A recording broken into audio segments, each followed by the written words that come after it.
평소 채널을 즐겁게 보고 있는 60대 여자입니다.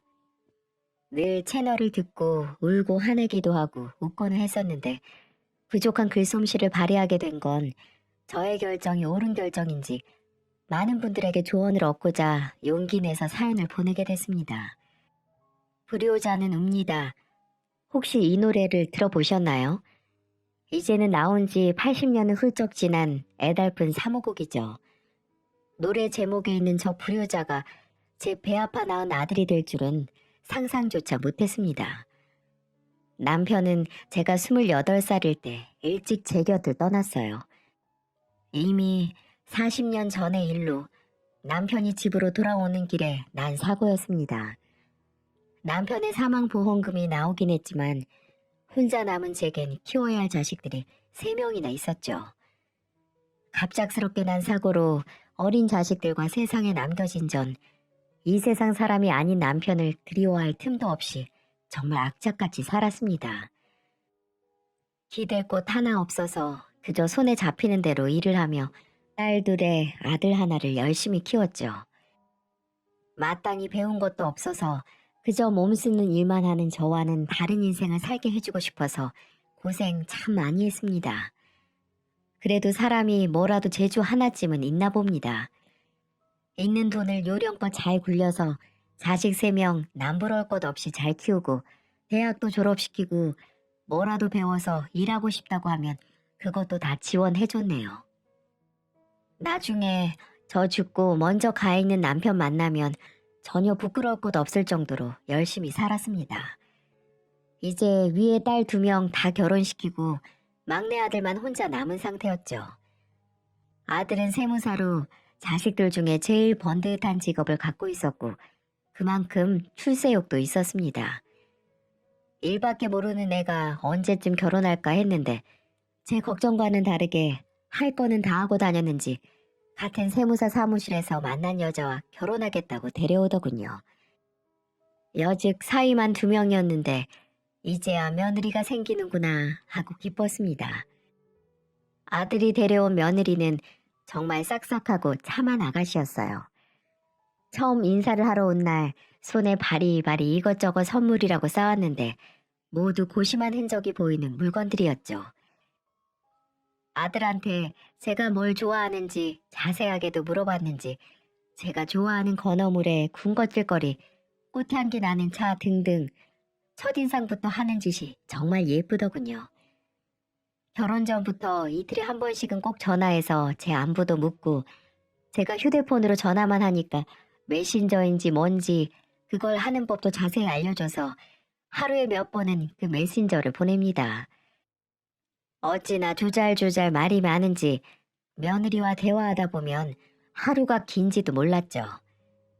시어머니 생기면 같이 술 한잔하는 술친구 되는 게 꿈이었다며 종종 제 집으로 술이랑 주전부리들 사와서 같이 한잔하기도 했습니다.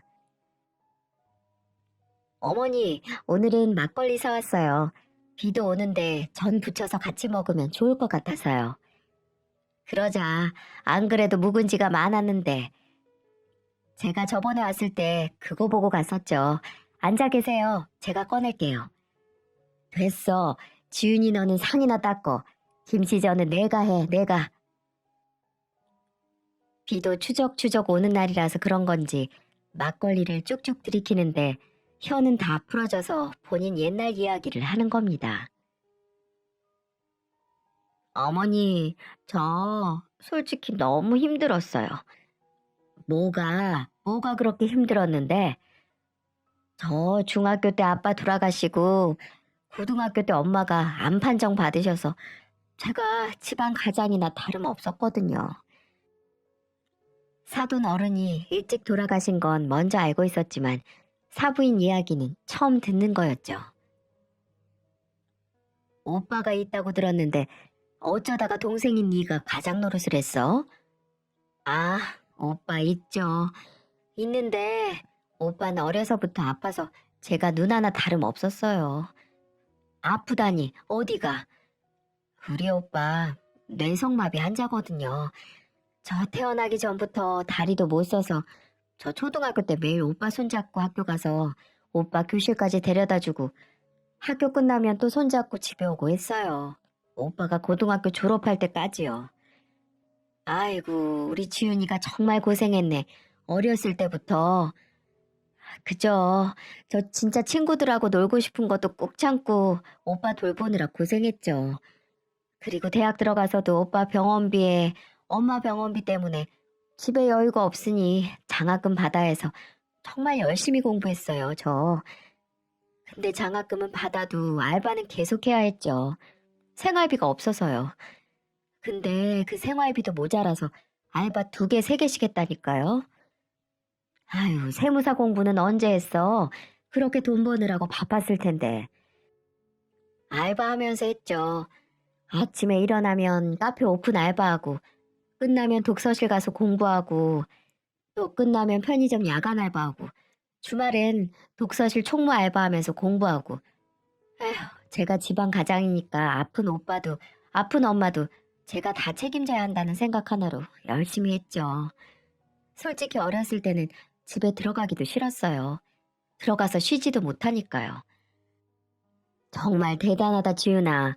공부하는 것만으로도 힘들었을 텐데 일도 하고 엄마랑 오빠도 챙기고 그럼 지윤이 너는 누가 챙겨주니? 저는 뭐 제가 챙겨야죠. 그래서 요즘 너무 좋아요. 저는 엄마가 맛있는 밥 차려주거나 저 걱정해준 기억이 별로 없었거든요. 근데 그거 요즘 어머니가 해주셔서 너무 좋아요. 어릴 적 고생했던 기억을 떠올리며 눈물을 보이는 며느리를 보면서 엄마처럼 마음이 아파왔습니다. 초등학생 때부터 아픈 오빠를 돌보고 아픈 엄마를 봐왔을 어린아이를 생각하며 가슴이 미워지더군요. 이제야 좀 숨 쉴 틈이 생겼다며 맑게 웃는 며느리 얼굴을 보면서 이제는 새로운 가족들이 더 생겼으니 그 가족들에게 기대면서 편히 살았으면 했죠. 평생 어른에게 기대 본 적 없는 며느리에게 저라도 비빌 언덕이 되고 싶었습니다. 그래서 아들 내외에게 제 명의로 되어 있어서 전세를 주던 아파트를 비워 신혼집으로 살라고 줬죠. 큰 돈을 준 것도 결혼 자금을 모두 지원해 준 게 아니지만 며느리는 울면서 고맙다고 하더군요. 평생 효도하겠다고 저를 얼싸안으며 말했습니다. 며느리는 그 말을 허투루 한 게 아닌 듯 했죠. 시간만 나면 저를 찾아와 함께 외곽으로 나들이를 가고 백화점 쇼핑을 가는 등 심심할 틈이 없게 했어요. 딸들이 결혼하고 아이가 생기니 바빠 만나지 못했는데 바쁜 딸들 역할을 며느리가 다 했죠. 제가 일을 오래 해서 무릎 수술을 했는데 그 이후로 취미였던 등산을 못하게 됐거든요. 그 얘기를 듣고 같이 평지라도 산책 겸 걷자고 매번 꽃 많고 공기 좋은 곳 코스를 짜와서 함께 다녔습니다. 신혼이면 남편이랑 놀라고 해도 남편보다 어머님하고 노는 게 더 재밌다면서 오더군요. 어머니, 저 꽃이 뭐예요? 구절초 같은데? 아이고, 많이도 폈다. 저는 하얗고 노란색이면 다 데이지로 보여요. 어머니는 어쩜 꽃 종류도 이렇게 다 아세요? 너도 나만큼 나이 먹어봐라. 이것저것 잡지식만 늘어. 이게 왜 잡지식이에요? 척척 박사인 거지. 아, 이렇게 손잡고 나들이 한 게 몇 년 만인지 모르겠어요. 엄마하고도 못 해봤는데. 정말 딸처럼 애교 있고 싹싹하게 구는 며느리에게 정이 갈 수밖에 없었어요. 아들놈 얼굴보다 며느리 얼굴을 더 자주 보니 그럴 수밖에요. 며느리는 임신을 하고 나서도 푸른 배를 붙잡고 저를 만나러 왔죠. 제가 몸 힘들지도 않냐고 내가 가겠다고 해도 운동 겸 걷는 거라고 괜찮다고 웃기만 했습니다. 그렇게 시간이 흘러 어느덧 아들 내외도 건강한 사내 아이를 출산했어요. 아들 어렸을 때를 쏙 빼닮은 얼굴이 어찌나 귀엽던지 자식 3명이 어엿하게 아이도 낳아 가정을 꾸린 걸 보고 모든 걸 다 이룬 것 같았죠. 이제 내 오롯이 내 인생만 살면 되겠다 싶었습니다. 근데 어느 날 아들이 진지하게 부탁을 하더군요. 손주 좀 봐달라고요. 아, 드디어 자식들 다 내보내고 나 혼자 내 인생 사나 했는데 이제는 그 무섭다던 황혼 육아가 날 기다리는구나 싶었습니다. 요새 기사로도 나더라고요. 돈 버느라 바쁜 자식들 대신 손주들 봐주는 할머니, 할아버지들이 고생이라고요. 그게 제 이야기가 된 거죠. 아들도 며느리도 세무사라는 좋은 직업을 아기 때문에 포기하긴 아쉽고 또 일과 육아를 함께하기엔 힘에 부쳤나 봅니다. 워낙 둘 다 일 욕심이 있었으니까요. 제가 뭐 힘이 있나요? 예쁜 손주 얼굴 자주 보면 나도 좋고 나 혼자 뭘 하면 뭐하나 싶어서 승낙했습니다. 다만 동네 친구들의 이야기를 듣고 조건을 붙였죠. 그래, 너네 일하는 동안 내가 봐주마. 둘 중 하나가 출근할 때 내 집에 데려다주고 가던가 하렴. 엄마, 진짜 고맙습니다. 엄마 없었으면 진짜 어떻게 했을지 그 사람한테도 말할게요. 근데 내가 맨입에는 못해줘. 네? 무슨... 용돈이요? 그럼요, 당연히 드려야죠. 애 돌보는 게 쉬운 것도 아니고 네 애미도 이제 다 늙어서 보통 일이 아니야. 너도 알지? 그럼요. 그래서 엄마한테 더 죄송스럽죠. 그럼 매달 수고비로 100만 원, 딱 100만 원만 주렴. 네? 엄마, 꽤 많은데요? 어머, 얘 좀 봐. 너 마냥 내가 안 봐주고 남의 손 쓰려면 더 내야 돼. 그거 모르니? 그건 그렇지만 준우는 엄마 손자잖아요. 그럼 너는, 진석이 너는 준우 애비잖아. 아들 다른 사람 손타게 하면서 그 돈이 아깝니? 둘 다 돈도 잘 벌면서. 알았어요. 그 사람한테는 제가 말할게요. 사실 아들에게 손주 돌봐주는 비용을 100만 원이나 부르면서 좀 미안하기도 했습니다. 하지만 동네 친구들이 그러더라고요. 너무 당연하게 손주 봐주지는 말라고요. 처음부터 그러면 나중엔 정말 부모님을 종처럼 부릴 수 있다고 처음부터 세게 나가라고 저에게 말해주는데 맞는 말이다 싶었죠. 어차피 아들 내외에게 100만 원이나 받아봤자 그 돈 어디 쓸 것도 없고 모아놨다가 아들이나 며느리에게 돌려주거나 손주가 크면 손주에게 줄 작정이었으니까요. 아들에게 이야기를 들었는지 며느리는 매달 수고비를 주는데 동의하고 그 대신 손주를 제 집에 놓고 가는 게 아니라 제가 아들 내외 집에 가서 아이를 봐달라고 했습니다. 회사와 제가 사는 집이 좀 멀어서 출근 시간이 애매하다고요. 혹여나 지각이라도 하면 지들도 난감할 테니 흔쾌히 알겠다고 했죠. 근데 에휴, 이게 또 다른 꿍꿍이가 있을 줄 이때까지만 해도 생각도 못했습니다. 손주는 유순하고 얌전해서 돌보는데 큰 힘이 들지는 않았어요. 배 좀 채워주고 좀 안고 있다가 누이면 혼자 놀다가 잠드는 아기였죠. 아들네 집에 가면서부터 저를 괴롭게 한 건 따로 있었습니다. 바로 언젠가부터 점점 눈에 띄게 지저분해지는 아들의 집안 모습이었죠. 며느리는 그래도 시어머니가 집까지 오시니 집안은 그냥저냥 깔끔하게 유지를 했는데 손주를 돌봐주는 게 2달 정도 지나자 점점 지저분해지더니 나중엔 전화로 제게 거실 좀 치워달라, 방 좀 치워달라, 세탁기 좀 돌려달라 이것저것 요구하기 시작하더군요. 처음엔 얘도 일이 바쁘니 집안일 할 여력이 없겠지 하고 해주니까 나중엔 아주 퇴근하고 설거지가 조금만 쌓여있는 걸 보면 눈치를 주더라고요. 어머니, 오늘 바쁘셨어요? 아니, 내가 바쁠 게 뭐가 있니? 준우도 오늘 하루 종일 잠만 자더라. 아, 그래요. 주방에 보니까 설거지거리가 있길래 어머니가 바빠서 안 하신 줄 알았죠. 그러니? 아유, 내가 깜빡했나 보네. 너희도 이제 퇴근했으니 둘 중에 알아서 하렴. 나도 이제 집에 가야지. 어머니, 저희 요즘 일이 많아서 집에 오면 정말 손 하나 까딱하기 싫어요. 우리 준우 얌전하고 손 갈 일도 많이 없잖아요. 시간 좀 나시면 저런 건 어머니가 좀 치워주세요. 보니까 할 것도 얼마 없는데. 살살 웃으면서 이것저것 시켜 먹으려고 하는데 제가 알던 애가 맞나 싶을 정도로 낯설더라고요. 이외에도 안 그런 척 사람 감시하는 것처럼 현관에 유모차가 안 나와 있으면 오늘도 준우랑 집에만 있었냐고.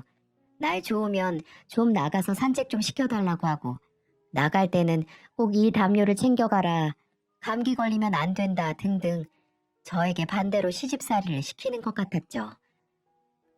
어머니, 준우 살찐 것 같지 않아요? 살? 아니, 내가 보기엔 별로 달라진 게 없는데. 어머니, 이유식 너무 자주 먹이시는 거 아니죠? 내가 뭘 얼마나 줬다고 그러니. 애 배고플 때마다 적당히 먹이는 거지. 어머니, 요즘 돈 받고 애 봐주는 사람들은 애들 영양이나 식습관 다 고려해서 먹여요. 애들 체질은 지금부터 신경을 써줘야죠. 어머니가 주고 싶을 때마다 먹여서 우리 준우 소화 비만이라도 되면 어떡해요. 신경 좀 써주세요. 네?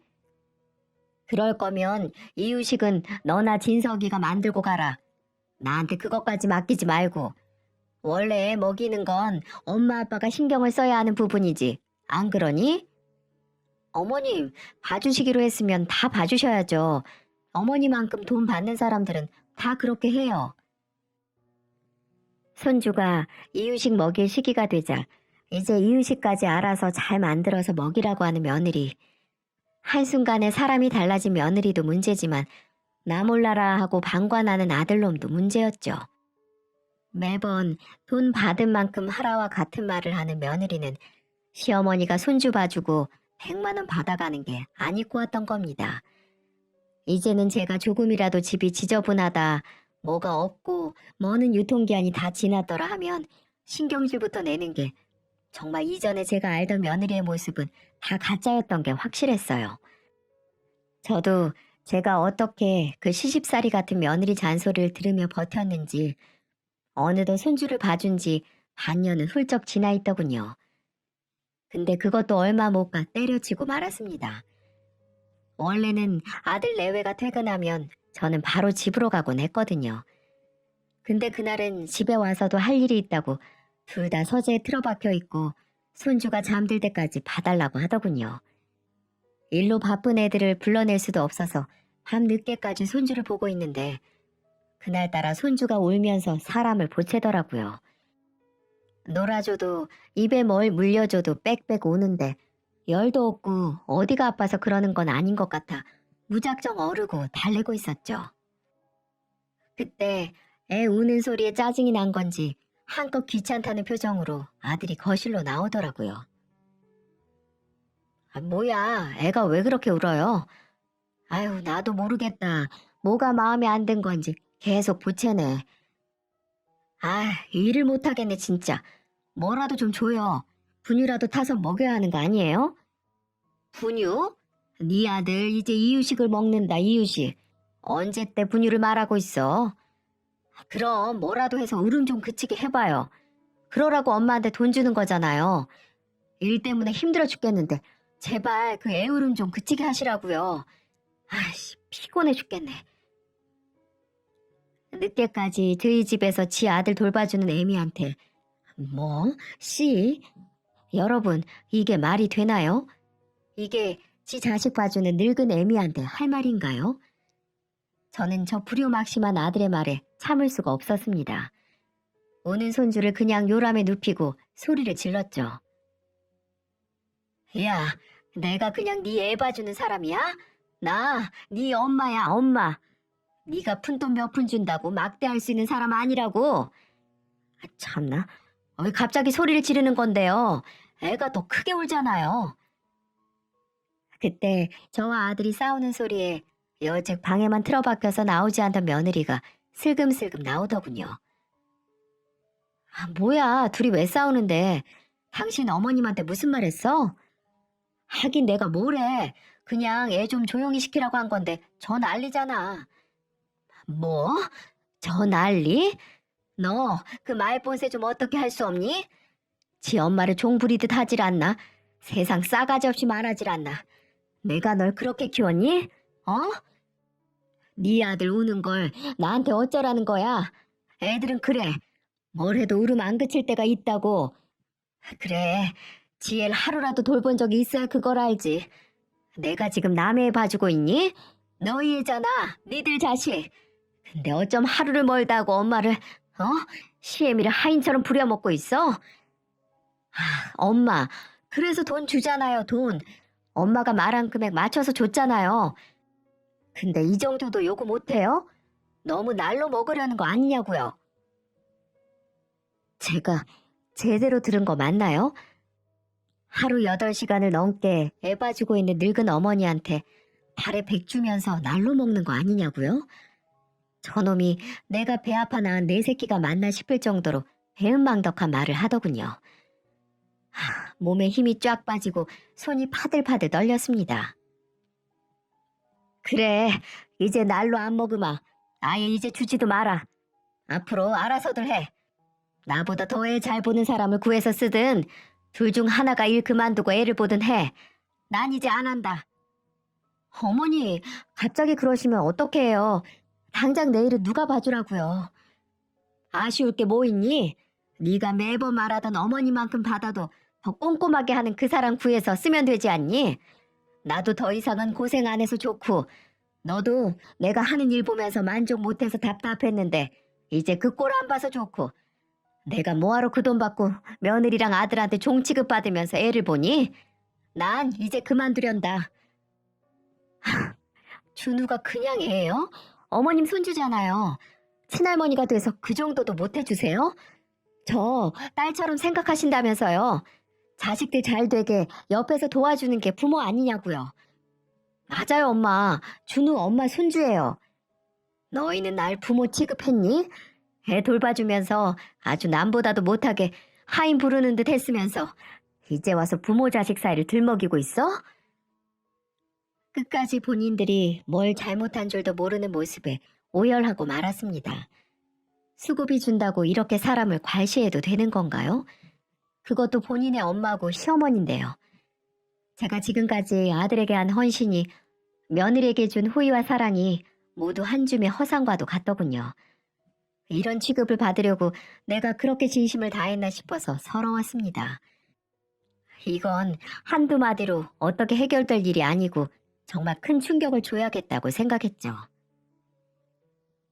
그래, 다 필요 없다. 다 필요 없어. 너희 이제 이 집에서도 나가라. 너희 신혼집으로 쓰라고 준 이 집, 나중에 명의도 돌려주려고 했는데 내가 그렇게 해봤자 너희가 그걸 감사한 줄도 알겠니? 됐다. 다 나가고 알아서들 살아. 어머니. 솔직히 홧김에 내지른 말이긴 했습니다. 부모가 돼서 살라고 준 집에서 내쫓는 게 속 좁고 어른스럽지 못하긴 했죠.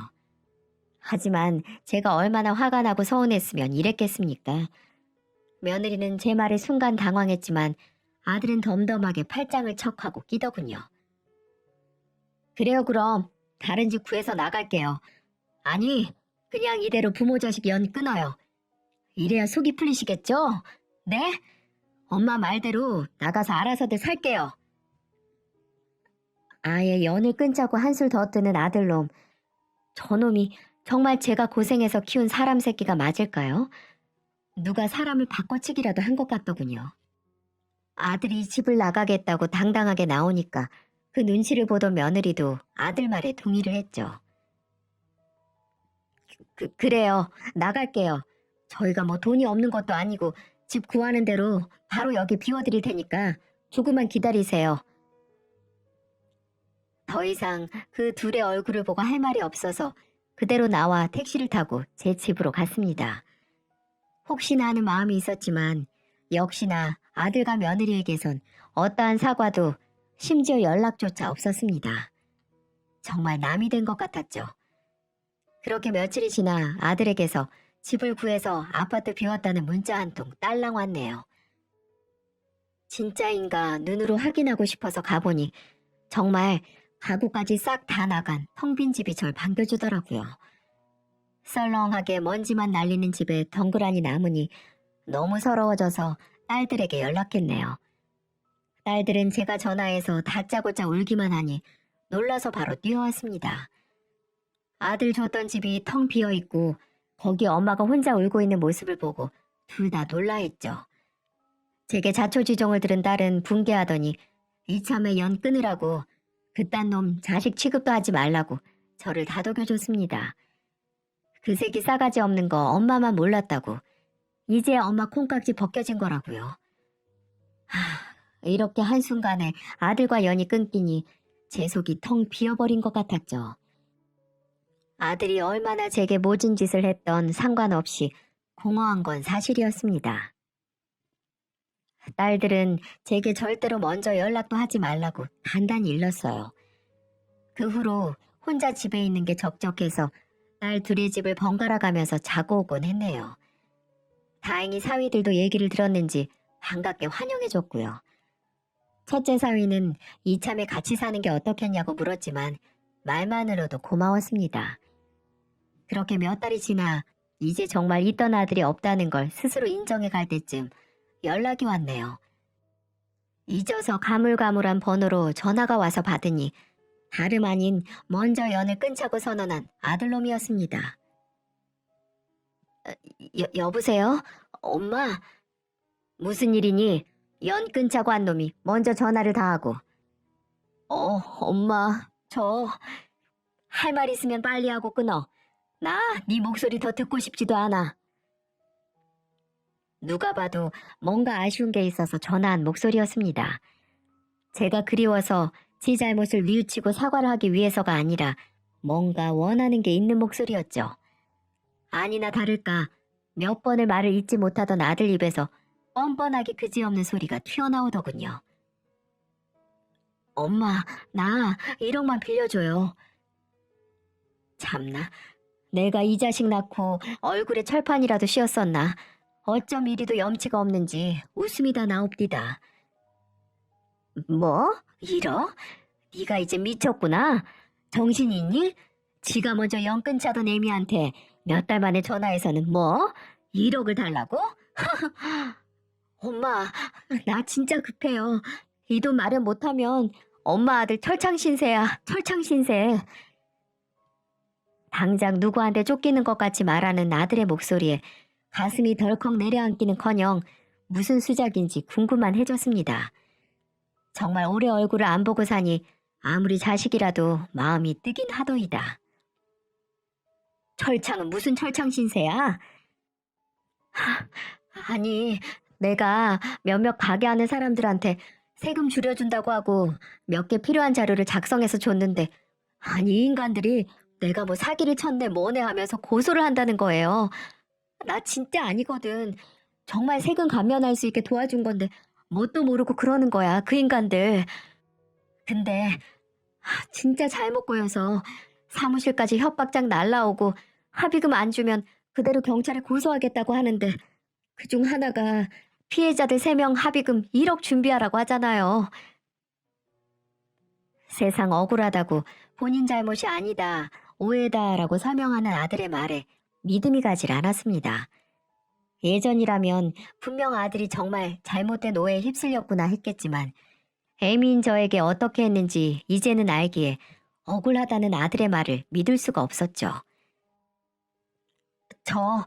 우리 살던 아파트, 아니 엄마 명의로 돼 있는 부동산 하나만 팔아도 1억은 우습잖아요. 네? 엄마 아들 감옥 가면 좋겠어요? 네?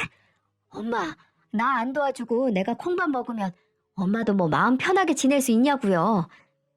너 지금 나 협박하니? 아니, 맞는 말이잖아요. 나 감옥 가면 엄마 손주도 애비 없는 자식 되는 거예요. 내가 감옥에서 그래 좀 살다 나와도 우리 준우 아빠가 범죄자라고 주변에서 다 손가락질하면 얼마나 힘들겠어. 엄마, 예전 일은 잊고 나 한 번만 도와줘요. 네? 말만 도와달라는 거고 그냥 협박이더라고요. 예전 일은 잊자니 잘못한 사람은 잊어도 당한 사람은 절대 못 잊는 법이죠. 아들 본인은 지가 잘못한 게 있어서 빨리 잊고 싶겠지만 저는 절대 아니었습니다. 알아서들 살겠다 하지 않았니? 그렇게 말했으면 지켜. 너네 돈이 없는 게 아니라며. 그럼 네 아내한테 말해서 어떻게 마련해봐. 부모 취급도 안 한 엄마한테 부탁하지 말고. 앞으로 이런 일로 연락 안 했으면 좋겠구나. 아니, 나한테 사과할 생각 아니라면 앞으로 영영 연락하지 말아라. 끊는다. 정신 못 차리고 어디서 무슨 짓을 했는지 합의금이나 달라고 애미 협박하는 놈을 단호하게 잘라냈죠. 분명 제가 뼈 빠지게 일한 돈을 있는 재주 없는 재주 발휘해 재테크로 불린 건 자식들을 위해서였습니다. 아들도 제 앞으로 어느 정도의 재산이 있는지 다 알고 있었죠. 근데 아쉬울 것 하나 없을 땐 자신만만하게 연 끊자고 했던 놈이 이제 엄마 돈 필요해서 연락해오는 꼴이 제 아들이지만 추접스럽기 그지없더군요. 고마운 줄 모르는 인간이 내 자식이라고 호의를 베풀어야 하나요? 오히려 호의를 베풀면 베풀수록 아들의 염치도 모르는 인성과 뻔뻔함은 더 자라날 뿐이라고 판단했죠. 그 후로 모르는 번호로 오는 전화는 절대 받지 않았습니다. 죄다 아들이 하는 것 같았거든요. 제가 어떤 연락도 받지 않자 약이 올랐는지 아들은 집까지 찾아왔더라고요. 주말 아침부터 누가 현관문을 쾅쾅 두들기며 벨을 울리길래 인터폰을 확인했더니 어디 불량배 같은 몰골의 아들이 떡하니 보이더군요. 엄마 집에 있는 거 다 알아요. 문 열어요 얼른. 나 죽는 걸 보기 싫으면 문 열라고. 빚쟁이 마냥 문을 열라고 하는데 저도 무서워서 얼른 딸들에게 연락을 했죠. 딸들은 절대 문 열지 말고 기다리라고 바로 가겠다고 했습니다. 아들은 현관문을 부실 것처럼 두들기고 발로 찼죠. 제가 너무 순진했던 걸까요? 그래도 지 애미한테 무슨 일이 있겠어 하는 마음에 현관문을 열어줬습니다. 그래요. 제가 아직도 어리석은 거였죠. 정말 수금하러 온 사채업자처럼 아들은 무서운 얼굴로 저를 다그쳤습니다. 엄마, 어떻게 아들한테 이럴 수가 있어요? 나 감옥 갈 수도 있는데 엄마가 돼가지고는 걱정도 안 돼요? 네? 당신이 진짜 내 엄마 맞아? 당장 1억 내놓으라고 펄펄 뛰는 아들이 무서워서 바로 안방으로 가서 문을 잠궜죠. 커다란 아들이 정말 달려들 것처럼 위협적으로 구는데 이놈이 나를 때릴 수도 있겠구나 싶었어요. 몇십 분을 거실에서 난동을 부리던 아들은 제 연락에 바로 뛰어온 딸들과 사위들에게 붙잡혔습니다. 안방에 숨어있던 저는 조용히 거실에서 들리는 큰 소리들을 듣고만 있었죠. 야, 너 이게 뭐 하는 짓이야? 깡패야 뭐야? 당장 못 나가? 너 엄마한테 돈 맡겨놨니? 돈 맡겨놨어? 네가 뭔데 나한테 이래라 저래라야? 닥치고 너나 나가. 난 엄마랑 할 얘기 있으니까 방해하지 말고 니들이나 나가라고. 엄마! 이 미친놈이 진짜 정신이 나갔구나. 네가 사람 새끼야? 이거 나 놓으라고. 큰 고함 소리가 오고 가던 중 첫째 딸이 소리를 지르며 누가 넘어지는 소리가 들리는 겁니다. 무서워 숨어있던 전 그 소리에 바로 거실로 튀어나갔죠. 그때 제 집 거실 광경은 그야말로 아수라장이었습니다. 첫째 딸은 바닥에 넘어져 있고 둘째 딸은 지 언니 어깨 부둥켜 안고 아들에게 고함을 지르고 사위 2명은 아들의 팔 한쪽씩 잡고 있는 게 저놈이 기어이 지 누나를 때렸구나 싶었죠. 처남 미쳤어? 어디서 누나를 때려? 당장 경찰에 신고하기 전에 나가. 당장. 내가 이 새끼 쎄하다고 했잖아. 야 이 자식아, 네가 뭔데 내 아내를 때려? 죽고 싶어? 그래, 여기서 그냥 죽여라 죽여. 나 엄마한테 1억 못 받으면 죽은 거나 다름없으니까 죽이고 싶으면 죽이라고. 폭언과 폭력이 난무하는 난장판에서 저는 더 이상 참지 못하고 아들에게 다가가 그 꼴도 보기 싫은 놈 뺨을 사정없이 후려쳤습니다. 딸들도 사위들도 갑자기 나타나 아들 뺨을 때린 절 보고 놀란 것 같았고 맞은 아들도 씩씩거릴 뿐 아무 말도 하지 못했죠. 너 내가 이렇게 키웠니? 내가 널 이렇게 막대먹은 무례한으로 키웠어?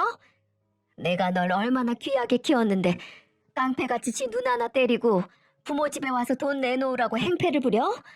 너 나한테 영 끊자고 했지? 그래, 그때는 나도 그 말 믿지 못했는데 이젠 아니야. 이제는 내가 먼저 너랑 연을 끊어야겠다. 너 지금까지 가족 무시하고 막대한 거 나중에 다 후회할 거다. 이 불효막심한 놈아. 몸 안에서 열불이 튀어나오는 것 같았습니다. 그렇게 쏟아내고 나니 거실엔 숨막히는 정막만 감돌았죠. 그때 벨소리가 울리고 경찰 2명이 찾아왔어요.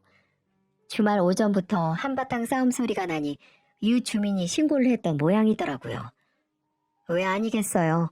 그렇게 요란을 피웠는데 아들은 경찰에 연행이 됐고 딸들과 사위들은 증인으로 따라갔습니다. 집안엔 저만 남아서 멍하니 한참을 있었네요. 아들의 행패는 그렇게 일단락이 되었습니다.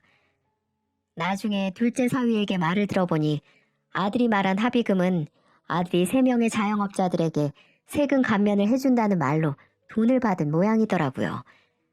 종합소득세, 양도소득세 등 합법적으로 세금을 낮출 수 있다고 아예 필요한 자료 작성 비용을 명목으로 돈을 받아 가로챈 거였죠.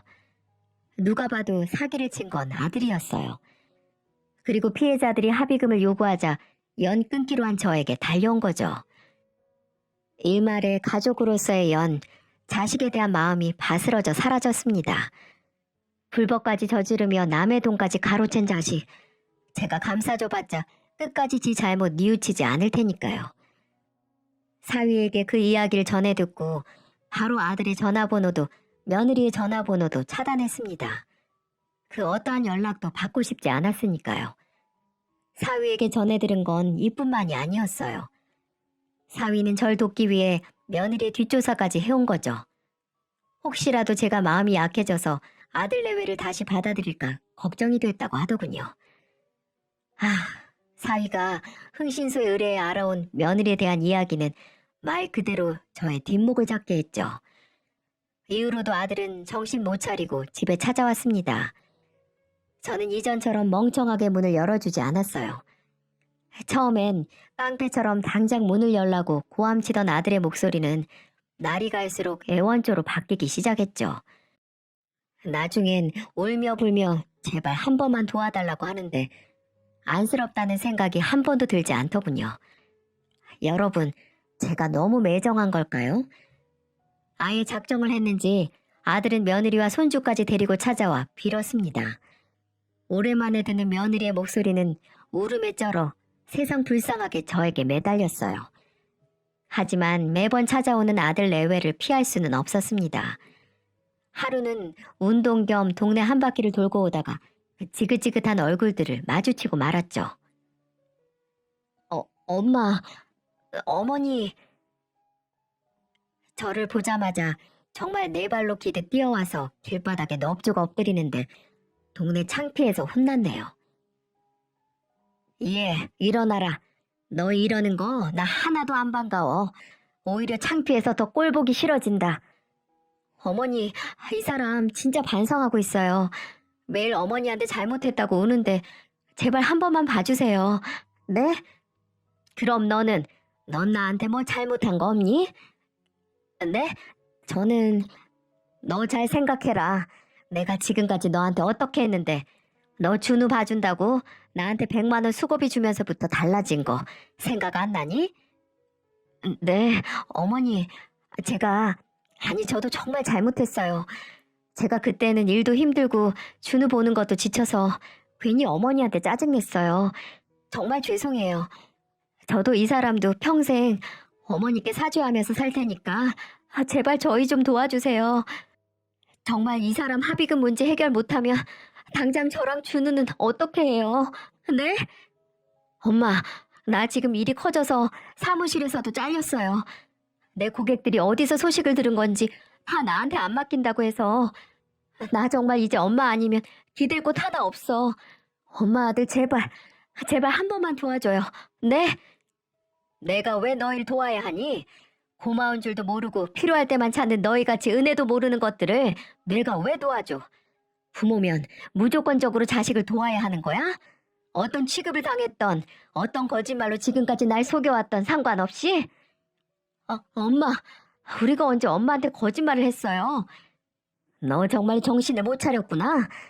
아직까지 모른 척 잡아떼려고 했어? 지윤이 너는 처음부터 뇌성마비 오빠랑 암 걸린 엄마 있다고 내 앞에서 불쌍한 척은 다 했지? 근데 그거 다 거짓말이었던 거 내가 끝까지 모를 줄 알았어? 어머니, 그게 무슨... 그렇습니다. 지금까지 뇌성마비 오빠를 돌보고 암에 걸린 어머니를 모시느라 고생했던 소녀가장 며느리 이야기는 다 없는 이야기였죠.